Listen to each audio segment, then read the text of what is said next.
অন্যায় কাজের কারণে তাদের ফাঁসি হওয়া কি আমরা মুসলমান তার বিরুদ্ধে চেষ্টা হতে পারি না? আমরা বুঝতে আছি এটা আমার বোন না, আমার মেয়েরা, আমার কোনো চিন্তা লাগে না, আমার কোনো গরম লাগে না। দেখেন মোহাম্মদ রাসূলুল্লাহ সাল্লাল্লাহু আলাইহি ওয়াসাল্লাম কি করেছেন।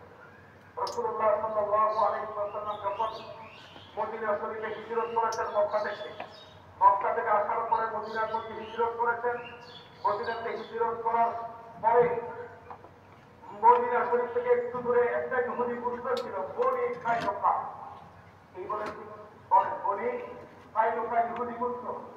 এই ইহুদিদের কিছু গুন্ড ছেঁড়া পুরোহিতরা মুসলমানের একজন মেয়েকে বিভক্ত করে তার প্রতিত্ব নষ্ট করা হয়েছে। এই কথা একজন মুসলমান সাহাবীর কানে আসে।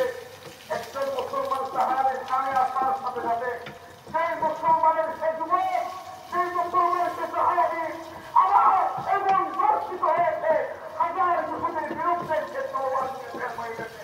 শাহাদাত বরণ করেছে। সুবহানাল্লাহ ওয়া বিহামদিহি। আমরাও করতে যাচ্ছি। এরপরে এই কথা মুহাম্মদ রাসূলুল্লাহর কানে আসছে। মুহাম্মদ রাসূলুল্লাহ সাথে সাথে ততক্ষণ মুসলমানদের সেনাপতি প্রেরণ করলো। মুসলমানদের একটি সেনা সৈনিকের একটি দেহ দখল করলো।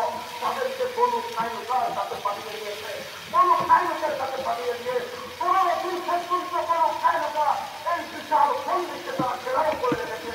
15 দিন পর্যন্ত এই সৈনিককে ঘেরাও করে তাদের সকলকে চিন্তিত করে তাদের থেকে এই প্রকৃত বনের অবদান নিয়েছেন।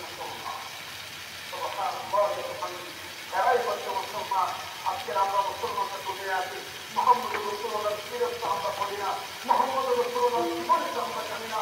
আমরা নবীর জীবন জানি, আমরা সাহাবাদের জীবন জানি, আমরা এই দিনের জীবন জানি, আমরা চাকরের জীবন করি, আমরা তাদের সিরাত করি। মুহাম্মদ রাসূলুল্লাহ মহামানবের জীবনকে মুসলমানরা বলতে পারি। দেখেন আপনি বলে দেখেন আল্লাহ রাসূলের ইতিহাসে বলে চাইলে পাঠে এই এমন ভাবে বলে চাইলে বিচার হয়েছে। একজন মুসলমানের মহিলাকে একজন মুসলমানের মেয়েদের সতীত্ব রক্ষা করেছে, বিভক্ত করে সতীত্ব রক্ষা করেছে। এই জালিম ইহুদি বলি চাইলে মহিলা শরীর থেকে জীবনের জন্য ছাড়িয়ে দিয়েছে। একজন ইহুদি আর বসবাস করতে পারে না। ইসলামী হুকুমত থেকে সারা থেকে মক্কা থেকে ঘোষণা হয়েছে আজকে থেকে এই অঞ্চলের কোন সদস্য এই শরীরের মধ্যে বসবাস করতে পারে। মুসলমান আছে কোথায়? মুসলমান কোথায় আছে? এই মুসলমান আপনার ইমান কখন জমবে? আপনি ইমান তৈরি উঠবে কখন? আপনার ইসলাম আপনাকে কখন চালাবে? আপনার এরাদাত আপনার প্রস্তুতি কখন হবে? মুসলমানকে প্রস্তুতি নেওয়ার সময় মুসলমান ঘরে বসে থাকার সময় নাই। প্রতিটি মুসলমানের উপর 53 ঘন্টা সময়ের মধ্যে আমি আমার যেভাবে আমি আমার আমি বুঝতেছি প্রতিটি মুসলমানের উপর জেহাদ ফরজ হওয়ার কাজ করে আসছি। যাবেন সবাই মুসলমান ইমানকে টেস্ট করেন, ইমানকে টেস্ট করেন, জিকির করে ইমানকে টেস্ট করেন, কোরআন তেলাওয়াতের মাধ্যমে কোরআনকে টেস্ট, ইমানকে টেস্ট করেন।